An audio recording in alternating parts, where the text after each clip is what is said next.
Fala pessoal, bora comentar sobre Bolsa Brasileira, que está subindo pelo 11º dia consecutivo. E na hora que eu estou gravando, o Ibov está na faixa de 153 mil pontos, o que é a máxima histórica na ótica nominal. Porém, se olhar na ótica ajustada para a inflação e também dolarizada, ainda não estamos na máxima histórica. E também com a alta de hoje, a carteira do canal está subindo 55 mil apenas hoje e está batendo recorde de patrimônio, recorde de lucro esperado para este ano e também recorde de proventos, mesmo considerando o tombo no pagamento do BB, porém esse ponto foi compensado pelo crescimento do provento pago de outras posições. Então bora comentar aqui sobre vários dados da bolsa e também sobre ações que ainda podem estar baratas, apesar dessa alta recente do Ibovespa. Então na hora que eu estou gravando, Ibov subiu para 153 mil pontos, e perceba que essa alta é uma raridade, porque são 11 pregões consecutivos que a bolsa tem subido. Então esse ponto aconteceu em poucos períodos da bolsa brasileira. Além do mais, também temos o IDIV, que é o índice de dividendos, que contém vários papéis que pagam bons proventos, e veja que de 10 anos para cá, o índice subiu quase que em linha reta. É evidente que aconteceram quedas bruscas, principalmente na pandemia, mas fora isso, as quedas foram bem insuportáveis, principalmente para quem visa dividendos e tem aquela mentalidade de médio a longo prazo. Outro ponto é que eu vejo várias pessoas que ficam tão focadas só na parte de fundos imobiliários e acabam perdendo várias oportunidades que também poderiam produzir bons proventos, fora um eventual ganho de capital. E um exemplo aqui simples é que se pegarmos do fundo da pandemia até o momento, IDIV subiu 144%, enquanto o IFIX 48%. Ou seja, as ações de dividendos entregaram quase que o triplo de retorno total versus os fundos imobiliários. E esse índice é de retorno total, ou seja, nos dois casos já foi considerado a reaplicação do provento. Fora isso, a inflação foi de quase 40% neste período, ou seja, o IFIX quase que empatou com a inflação, mesmo se você tivesse investido 100% do provento. Então repense, porque às vezes eu vejo pessoal com 100% da carteira nos fundos imobiliários e pode estar deixando muito dinheiro na mesa com bons papéis que também pagam bons proventos e com um dividend yield parecido e que ainda crescem um provento por ação e eventualmente também poderão se apreciar. E agora comentando sobre outros dados da bolsa, essa postagem aqui do João mostra que Brasil, México e Chile estão subindo na faixa de 40% em dólar neste ano, e veja que as altas e as quedas têm sido bem parecidas. Então perceba que pode ser um movimento de pessoas que estão querendo alocar parte do seu capital em mercados emergentes e às vezes acabam investindo sem analisar muito os países e também as empresas e apenas querem alocar um percentual maior, digamos, em mercados emergentes. Então esse ponto tem acarretado na alta de vários mercados emergentes. Já sobre outros indicadores da bolsa, temos aqui o preço-lucro estimado, que é de 8,5 para os próximos 12 meses, e a média histórica é de 10,6. Então sim, tivemos essa alta, que era de 7 ponto alguma coisa, e cresceu para 8,5 de PL projetado, mas veja que a média é de 10,6 e ainda estamos abaixo do que a média. Então se olhar aqui por esta ótica, a bolsa ainda tem mais potencial de apreciação. Já outra ótica que o pessoal olha é o Ibov sem a Petro e sem a Vale, porque essas duas têm um peso relevante no Ibovespa e também no lucro da carteira teórica. Então, Ibov sem Petro e sem Vale, preço-lucro na faixa de 10,5 e a média fica na faixa de 12 vezes. Então, até o Ibov sem Petro e Vale também segue negociado abaixo do que a média. E agora, outro gráfico com um período mais longo. Então, esse aqui pega de janeiro de 2007 até o momento. Então veja que o Ibov despencou para baixo de 6 vezes de preço-lucro na crise de 2008, depois na região de 9 em 2016, depois na pandemia também na região de 9, e perceba que de 2022 até o momento ainda estamos sendo negociados abaixo do que o múltiplo da crise de 2016 e também na pandemia. Então repare que apesar dessa alta, ainda estamos negociados abaixo do que as médias. E aqui ao lado temos que o Brasil acaba sendo uma exceção, porque o preço-lucro atual ainda permanece bem abaixo do que as suas médias. E se olharmos para os Estados Unidos, preço-lucro da bolsa está acima do que a média, Europa também acima do que a média, Reino Unido em linha com a média, México levemente abaixo do que a média, China acima do que a média e Índia acima do que a sua média histórica de 10 anos. Então perceba que o Brasil é uma raridade com preço-lucro ainda abaixo do que as médias. Além do mais, essa foto mostra o preço-lucro projetado do Ibovespa só considerando as empresas ligadas à economia doméstica. Então aqui retira as empresas exportadoras e ligadas a commodities, então pega as empresas mais do mercado interno, como por exemplo, seguradoras, empresas de saúde, de supermercados. Então repare que o preço-lucro projetado da parte doméstica é de 9,7 e a média foi de 10,3. Então se olhar para esta ótica, ainda estamos abaixo do que a média, porém não tem mais todo aquele grande desconto. Outro ponto, essa foto mostra o desempenho dos índices de janeiro até o fechamento de outubro deste ano e percebe que a parte imobiliária subiu 64% neste ano. Aí depois tivemos 48% de alta no índice UTIL, que é o índice de utilidade pública, que engloba energia elétrica e saneamento. Já o IEE é o índice de energia elétrica, ele subiu 44%. O IFNC é o índice financeiro, que tem bancos e seguradoras, 37% de alta. Small Cap subiram 27%, IBOV 24%. Esse ICON, acho que é de consumo, 23% de alta. IDIV, que é o índice de dividendos, 21% de alta.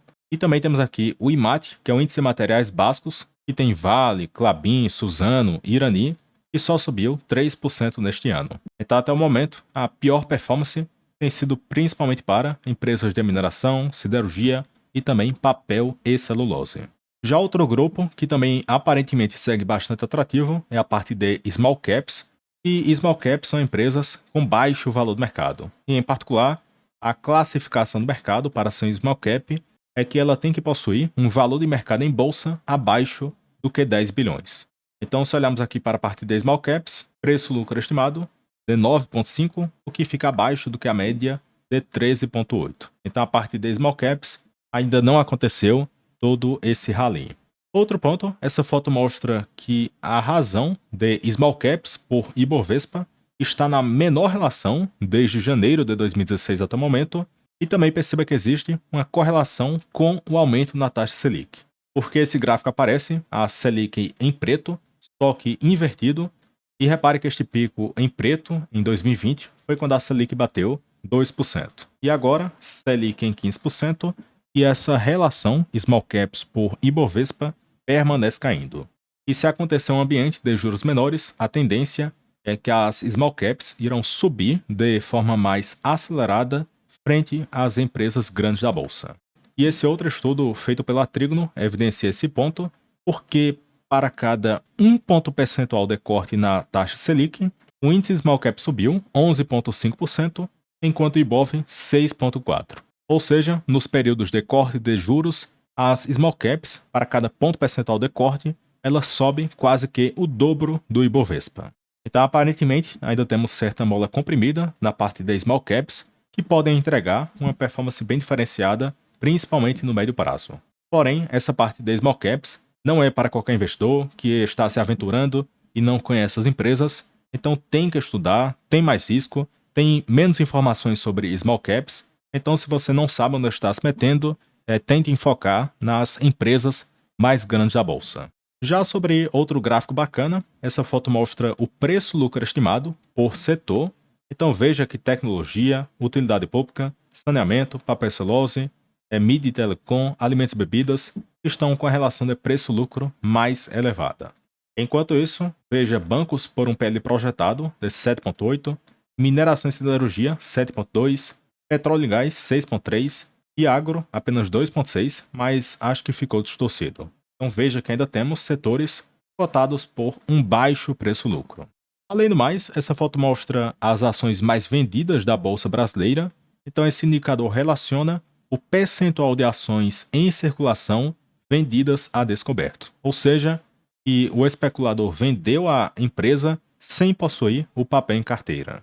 Daí no top 1 temos Aura Energia, com quase 39% das ações em circulação vendidas a descoberto. E esse ponto mostra que existe um sentimento bem negativo para o papel e o mercado pode acreditar em uma performance negativa ou fraca para o curto prazo. Porque o especulador pode vender o papel descoberto, pega o recurso, investe em outra coisa que poderá produzir um retorno acima do que o da Aura Energia. Já a top 2, MRV, 33% do free float alugado, Vamos 33%, Simpar 30%, Raizen 28%, a Wilsons 25,9%, Casas Bahia 25%, Taesa 23%, Intelbras 22% e a Brava Energia com 20%.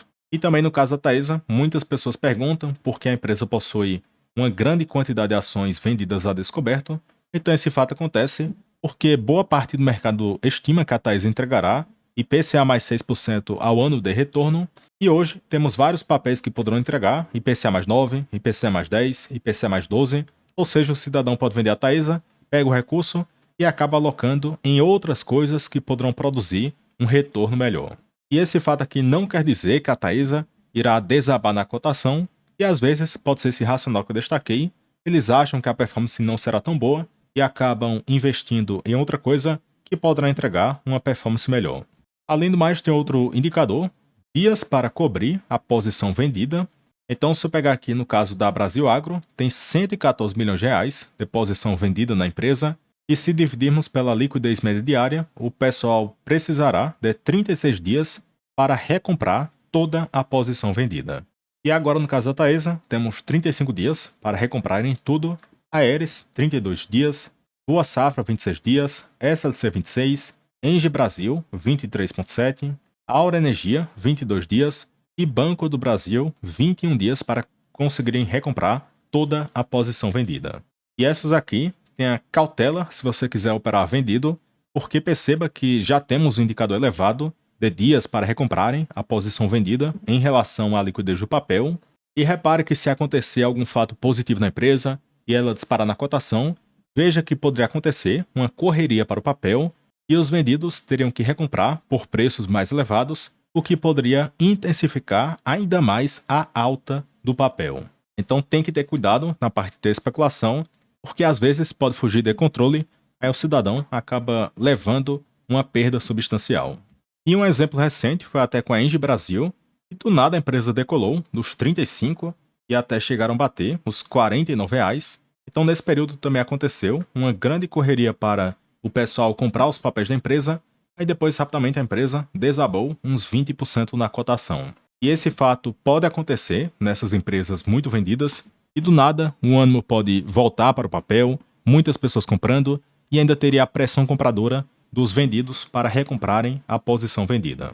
Já sobre outro setor que eu vou mostrar a seguir é a parte de óleo e gás, e essa foto mostra que, olhando na ótica mundial, as apostas contra o petróleo estão nas máximas históricas. Então esse ponto mostra que não só no Brasil, mas também no exterior, o pessoal tem um sentimento negativo para o petróleo, porque pode estar acreditando na continuação da queda. E se olharmos aqui para os papéis de óleo, gás e petroquímicos da Bolsa Brasileira, veja que a Brava Energia possui 20% das ações em circulação vendidas a descoberto, Braskem 14,5%, Cosan 17,4%, Petro apenas 5%, está tranquilo, Prio 12,6%, Recôncavo 12,2%. Então veja que até no Brasil o pessoal tem certo sentimento negativo e o percentual de ações vendidas a descoberto até que está elevado. Então perceba que o sentimento permanece negativo para este setor, inclusive aqui no Brasil. Além do mais, temos aqui o Ultrapar com apenas 4%, Unipar 7% e a Vibra Energia com 5,4%. Então essas outras são até que tranquilos. Já sobre outra pergunta que eu tenho recebido com muita frequência no Instagram, aqui no comentário do YouTube e também no Telegram para membros, é sobre o que fazer após essa grande alta em vários papéis. Então, temos aqui 3 caminhos e não tem uma resposta definitiva, porque vai depender da sua estratégia, da sua carteira, do seu apetite a risco. Então, tem pessoas que não estão fazendo nada e apenas permanecem aportando na renda fixa e estão intensificando o seu caixa. Já o segundo ponto, tem outras pessoas que permanecem aportando normalmente. E o terceiro ponto, que é o meu caso, é que eu permaneço investindo porque eu ainda enxergo que tem bons papéis com margem de segurança, porém, como está acontecendo a alta, a margem tem se reduzido. Então, neste caso, eu permaneço aportando nas ações, porém com menos intensidade, consequentemente, eu ainda permaneço exposto à parte de ações e também aumento o meu caixa. Já outra reflexão que você tem que fazer é que cada carteira é diferente, então foque na sua carteira e olhe para os papéis da sua carteira e compare com o preço teto que você estabeleceu. Então, se a empresa ainda está abaixo do preço teto, tem uma boa margem, então você ainda irá perceber que existem opções atrativas. E também tem outra reflexão, é que eu vejo o pessoal tão vidrado, que a empresa ficou o ano inteiro cotada por 35, aí caiu, sei lá, para 32, agora subiu para 34, aí o cidadão fica fixado naquele preço de 32, que foi a mínima do ano, e não quer mais aportar no papel, mesmo enxergando que ainda está barato, que tem potencial e que tem mais de segurança, fora que poderá pagar bons proventos. E um exemplo aqui prático, BB Seguridade que subiu dos 32 para os 34 reais, e se você julga que o preço justo da empresa fica na região de 45, então esta pequena alta não deveria ser um impeditivo para parar de aportar na empresa. E se calcularmos a margem de segurança, ela era de 28% aos R$ 32 reais, e caiu para 24% aos R$ 34 reais. Então veja que apesar da alta, ainda teria uma boa margem se você julgar que o preço justo fica nessa faixa. E por fim, será que ainda existem papéis que têm indicadores baratos, que pagam proventos e que são rentáveis? Então eu coloquei alguns filtros: liquidez média diária, acima do que 50 mil por dia, preço lucro atual, abaixo do que 7, yield atual, acima do que 6%, e o quarto indicador, retorno sobre o patrimônio líquido, acima do que 15%, que é a Selic atual. Então, utilizando esses filtros, eu encontrei essas empresas que aparentemente podem ser papéis interessantes para estudar. E olhem com calma, porque pode parecer mil maravilhas com baixo preço-lucro, porém parte do lucro pode ser extraordinário e o PL está baixo de forma artificial. Então tem que ver caso a caso para não acabar investindo só por causa de indicadores. Então temos aqui o Banco da Amazônia por um PL de 3,8, porém no caso do BASA tem aquele risco do agro, já que 50% da carteira de crédito do BASA está focado na parte de crédito rural. Enquanto no caso do BB é 30%, e estamos vendo o baque que o banco está sofrendo, principalmente com altas provisões. Já a Sanepar aparece 4,6 GPL, mas está totalmente inflado com o precatório que aumentou o lucro da empresa em quase 1 bilhão, e sem isso o PL ficaria bem acima do que 4,6. Já o Banco do Brasil, PLD 4,6, e também aqui está errado, porque pega o lucro dos últimos 12 meses e ainda contempla o balanço do terceiro TRI de 24, quarto TRI de 24, e o banco estava lucrando 9 bi por trimestre. E agora o banco caiu o lucro para 7 bi no primeiro TRI, já no segundo TRI de 25 foi 3 bi e alguma coisa de lucro, e no terceiro TRI de 25 também devemos ter um lucro na faixa de 3 bilhões. Então se olharmos o preço-lucro para frente, ele fica na faixa de 6 a 7 vezes para o BB.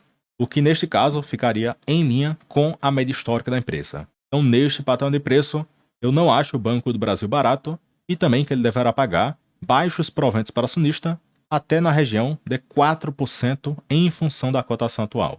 Já a Petrobras é aquele sentimento negativo para o petróleo, porque se continuar caindo, esse ponto machuca a receita, a geração de caixa, as margens ficam comprimidas, esse ponto também acaba acarretando em um baixo crescimento para a empresa, porque eles podem investir menos, fora que com esses impactos o provento também poderá cair. Então a previsão da Petro ainda é de bons balanços e que a empresa poderá pagar uns 8 a 11% de yield na cotação atual.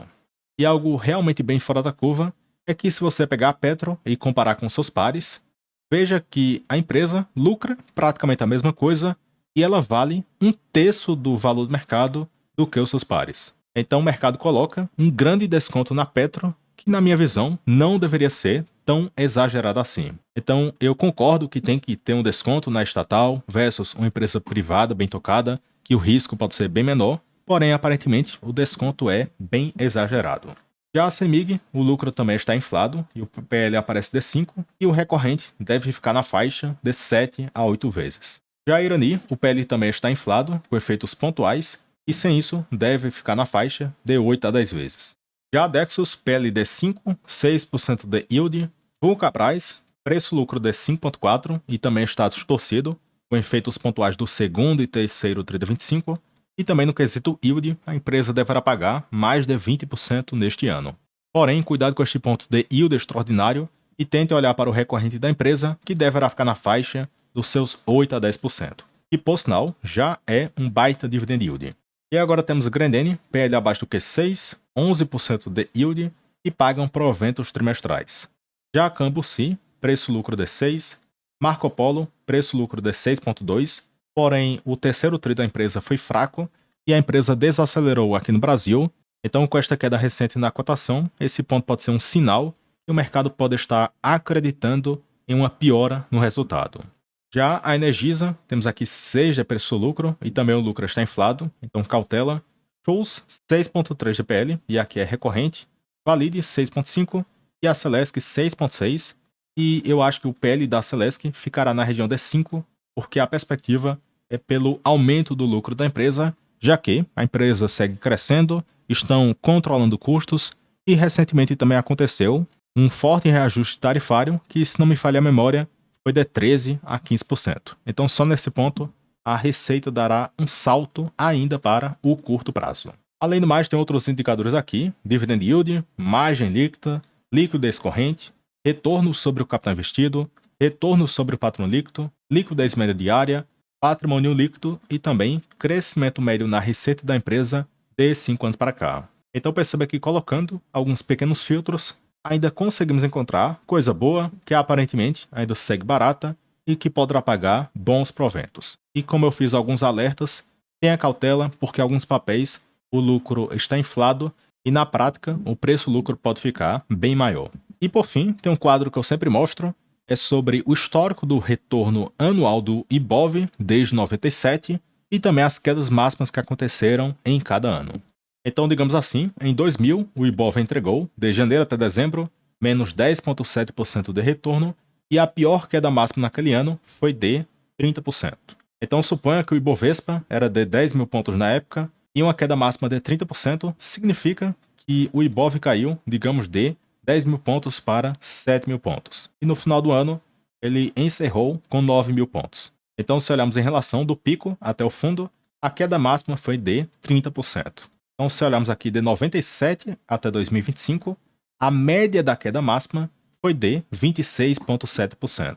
E veja que quando a situação azeda, 60% de queda máxima, outra de 60% em 2008, outra de 46% na pandemia, em 2020. Então, quem investe em ações tem que estar preparado para esses momentos de turbulência, porque o nosso patrimônio irá derreter com uma eventual forte queda na cotação. E agora, se olharmos para 2025, retorno do IBOV, 27%, e em dólares foi acima do que 40%, e a pior queda máxima em 2025 foi de apenas 6,9%.